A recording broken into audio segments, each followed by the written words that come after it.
Hello and welcome to The Deck Builders, a channel for all things card games, board games and tabletop games.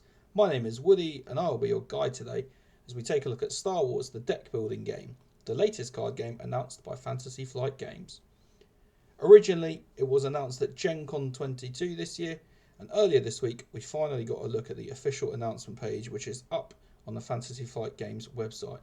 So we're going to take a little look and give some first impressions, thoughts and any future speculations about we have. On the announcement page we can see it's a game set in the original trilogy era as the Rebel Alliance fights valiantly against the tyranny of the Galactic Empire. We can see that it's a competitive game, so two players versus off against one another, with one player taking the side of the Empire and the other taking the side of the Rebellion. The ultimate goal is to destroy 3 of your opponent's bases, which I'm guessing are going to be significantly more difficult than taking out a couple of stormtroopers or an X-Wing. So, what else can we see? We see that we've got both players starting with a 10 card starter deck themed after each faction, so exactly the same cards that both players are going to start with. And then it says we've got 7 out of the 10 cards that just generate resources. And for any of you that have played any other deck building games in the past, things like Marvel Legendary, you might know that you need resources in order to recruit some of your bigger, better named characters. Looking at the cards, we've got up to 5 different values on them. So in the top left yellow circle is the cost for how much it is to recruit, followed with what appears to be the attack strength of the card, the resources that they can generate, and potentially a force icon. So purely speculation on my part, but that may mean that the force, which we'll talk about a bit later, has to be over a certain threshold for the player to be able to play that card. And then there is an upside down number if you were reading the card the correct way up. That is a number that your opponent will be able to see a lot easier. And that is the number of how much it costs to sabotage or to potentially bounty hunt on that card, which we'll talk about a little bit later on. So we see we've got some photos here. There's a little tag at the bottom of this card that looks like it says Rebel Starter card. So I'm guessing that they're the 10 cards that you start with. We've already talked about the fact that 7 out of the 10 cards generate resources, which is what looks like these alliance ships do. So I presume you're going to start with 7 of them and 3 Rebel Troopers, and they look like they've got a 2 attack symbol on as well. Guessing then that the Empire version is exactly the same. 7 ships maybe that generate resources and some stormtroopers that do some attacks as well. We'll have a look at this picture in a bit more detail. So we've got 8 other cards and some of the text we can see and we can speculate on a little bit. Right in the middle there we've got the 2 people that probably most of us associate the most with the original trilogy. So we've got Luke Skywalker and Darth Vader, and if we can read a bit of the text on them, it looks like they've got 6 attack, a cost of 8, so potentially something really big cards to resource if you start with 10 cards in your hand. Again, purely speculating, but I'm going to guess that you then draw a 5 card hand so that you can have 2 complete turns before you end up having to reshuffle your deck. So trying to recruit something that costs 8 is going to take some really good cards to be able to get to. And both of them look like they've got some sort of ability that says when the force is with you, do X. They talk a little bit about the force later at the article, so we'll talk about it a bit further down. We've also got some other big name characters that get a slight reveal, as well as some sort of generic ships and people. So we've got a Z-95 Headhunter, an Imperial Shuttle, Stormtrooper, a Twi'lek Smuggler, Jabba's Sailor Barge, and Boba Fett. So nice to get some of these revealed, even though we can't see the cards in their entirety. Really good that we're getting big name cards. We've got Boba Fett that's definitely coming, so that's great for us to see there. Further in the article, it talks about some of the mechanics of the game. So every game has got a galaxy deck, a galaxy row, and the outer rim pilot deck. And they're always in the middle of the table. And this is where you recruit your other characters, your ships, your heroes from. But you can also destroy the opponent's cards there. And then when you do, you get a bit of a bonus for it. So You might see a really strong card there that your opponent's going to want, and you might get the ability to destroy it before they can even recruit it into their deck. So they talk about this as sabotaging or bounty hunting, depending on your faction. So I'm going to assume if you're the rebels, you're probably not bounty hunting. So no doubt the rebels will be sabotaging things, and if you're the empire, you then will be bounty hunting yourself. We've got the outer rim pilot deck, which looks like it's completely neutral. So they talk in the article it's on its side, which therefore means that both players can read it nice and easily. Therefore, I'm going to guess both players can recruit it. Probably just some generic pilots or smugglers or just normal people that don't really have any affiliation to the Empire or to the Rebellion. We can get another little look at some of the cards, but these aren't as easy to read and much smaller. But looking at the pictures and based on what I know about Star Wars, we've got a U-Wing, a Y-Wing, a Duros Spy, which are the Rebels, and in the Empire it could be a speeder bike, potentially a scout trooper, a TIE fighter, and an Imperial carrier. And then the outer rim pilot deck, I can't read what that says. Someone might have better eyesight than me, someone might be able to get a better resolution of it, but looks like it's just going to be some sort of generic pilot. We can see a bit further down it talks about resource generation. So you've got a resource pool, and every card's got a resource cost. So we've got Princess Leia here that is cost 6. We talked about Luke Skywalker and Darth Vader, both with a resource cost of 8. Boba Fett with a resource cost of 5. So that's how many resources it's going to cost to gain that card. And then, unlike other card games, but a lot like deck building games, you don't get the opportunity to use that card that you recruit straight away. It goes into your discard pile, so you've got the opportunity to use it at a later date, but not there and then in the turn.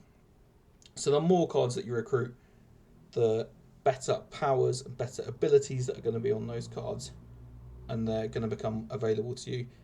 And it's going to be less likely that you draw some of your 10 starter cards that have got either just generate a couple of resources or generate a little bit of attack. If you can get Princess Leia or Luke Skywalker or Boba Fett instead of a generic rebel trooper, you're probably going to have that all day. Some speculation on my part, but I'm guessing that we'll see cards that either don't go into your discard pile that you can play straight away. I'm guessing that you might see cards that don't go into your discard pile but go on top of your deck, so you do draw them next turn.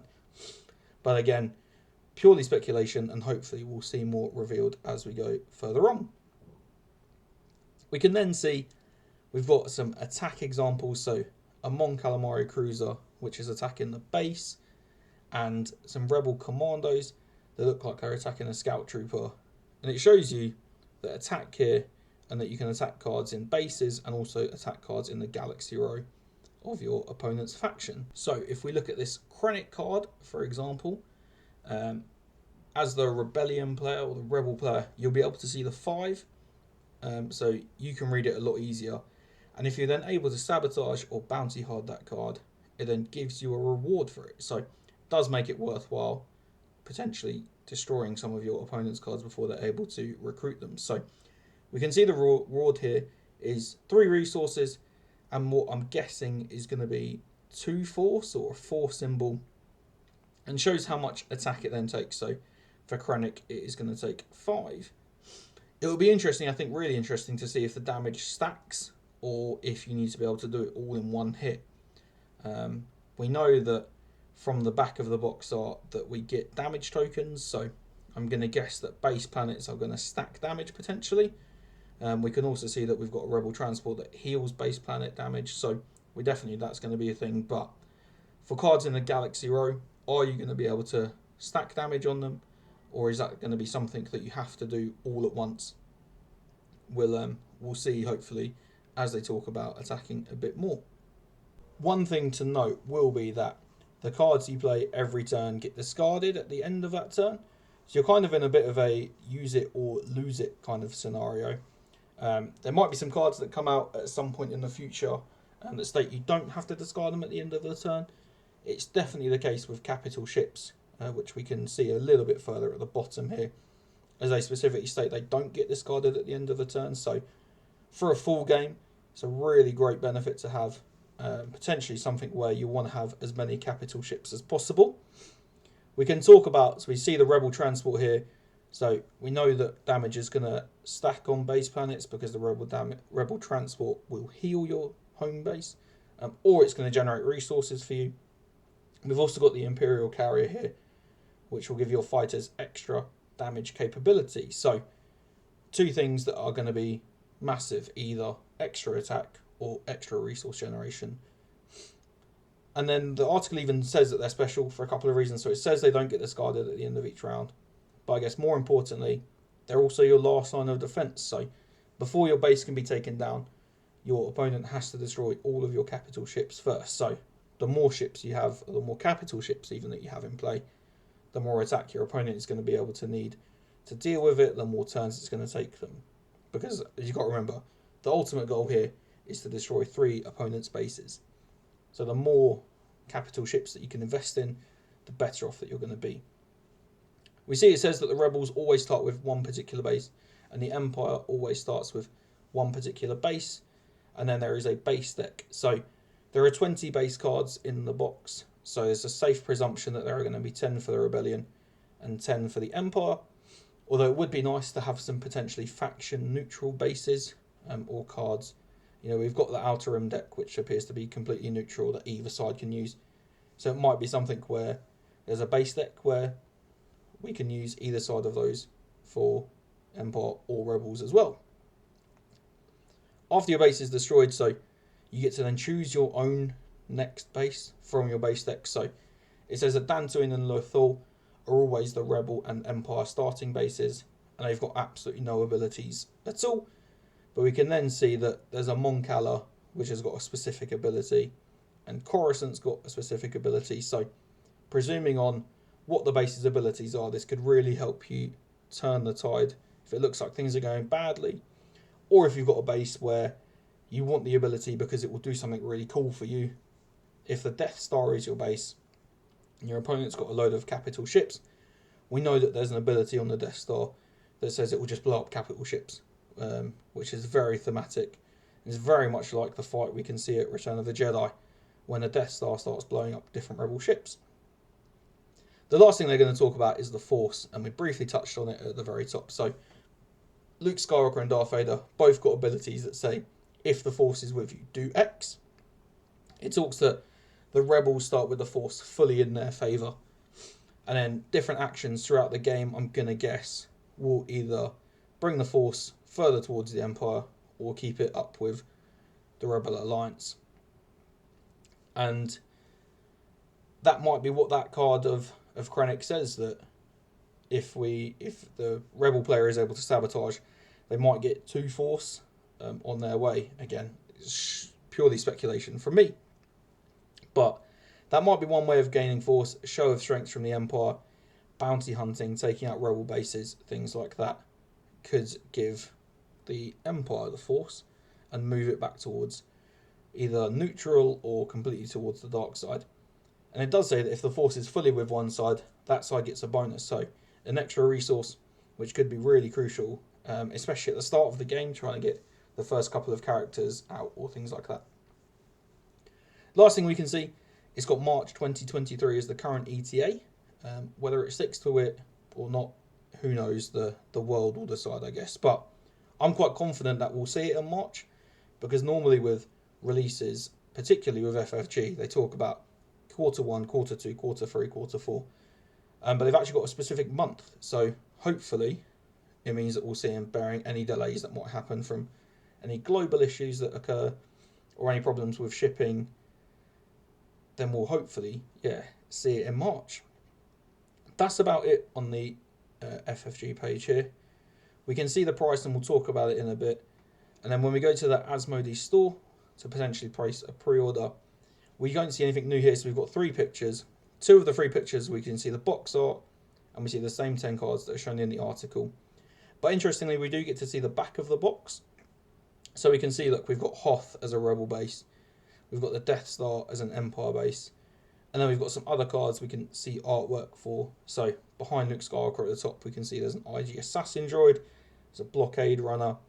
We can see what looks like Mustafar is going to be a base for the Empire. There's a Star Destroyer and some other bits that we can't see too much of. But we do get a full list of components, so 10 Empire start cards, 10 Rebel start cards, 90 Galaxy cards, 10 Outer Rim Pilot cards, 20 base cards, a balance of the Force track, a Force marker, and then damage and resource counters. So that's it for the current reveal from Fantasy Flight. I'm sure we'll get much more as we get towards March. I'm hoping that we get an article maybe every other week. Please, Fantasy Flight, let us not leave us waiting until mid-December for the next article so we can learn even more about it. And then just purely some speculation from my part now on what the future might look like and what it will look like when it's released. So the first thing we talk about is the price. So $38 is the current price to pre-order it on the Asmodee website. For us in the UK, it's about £33. From an entry point of view, really great entry price. I'm hoping that in the UK, with the retailer discount that a lot of places will get, we'll get it for about £30. I think it'll be great value for money, and it's not going to be something that breaks the bank for anyone, hopefully. I'm someone that's been into card games for a lot of my life, and opening booster packs can be a really fun thing to do, especially with your friends. It leads to a lot of chasing great cards, potentially really high resale prices online for those really awesome cards. So hopefully by having it all self-contained in one box, that avoids that from happening. But I am then interested in how new cards and new content are going to be released, because reading the article, it looks like there's going to be one Galaxy deck and not a separate Empire deck and a Rebel deck that each of them will draw from. So no mixing up your cards with your friends' cards. It's one big universal deck. So it'll be interesting to see if any new expansions that come out expand on the Galaxy deck, if they replace the Galaxy deck entirely from what it is in the core set, or if they release kind of small standalone film expansions or TV expansions. You know, who knows what they could do. We could get a New Hope expansion, or a Return of the Jedi expansion, or a Rogue One expansion, or an Andor expansion, or anything like that. And I think if it was me doing it, that's probably how I'd do it. I'd release a new Galaxy deck for the New Hope for Empire Strikes Back, and then from there they can like branch out into the prequel trilogy and can do stuff from, you know, the Phantom Menace and Revenge of the Sith, or we can even get to the sequel trilogy and do the Last Jedi, anything like that. So that could be a really great way to do it, to engage more people. And surely for Fantasy Flight games, it's a bit of a no-brainer from a money perspective. But I guess overall, I just hope that we get a really great game that is going to be enjoyable, fun, quick to play. The back of the box says it's about a 30-minute game, so something you can get a few games in an evening, either at a game store or at a friend's house, or even at your home with your family, things like that. So that's it for today. Hope you've enjoyed this really quick walkthrough of the Fantasy Flight release article. I personally can't wait for the next announcement. I'm so hyped for this game. Hopefully Fantasy Flight break down some of the steps a little bit further.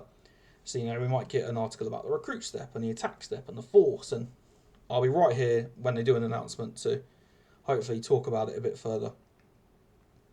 In the meantime, hopefully we'll get some other videos up on the channel. So we're quite big on Marvel at the minute, so we might get some Marvel Champions playthrough, some other Fantasy Flight products. We know that for Marvel Champions particularly, we've got Wolverine and Storm coming out on Friday. So hopefully I'll get an unboxing of them up on here, some playthrough videos. But in the meantime, thanks for checking in. Subscribe and follow along to stay up to date with all the content. Join the Facebook group for Star Wars The Deckbuilding Game. And we'll see you next time.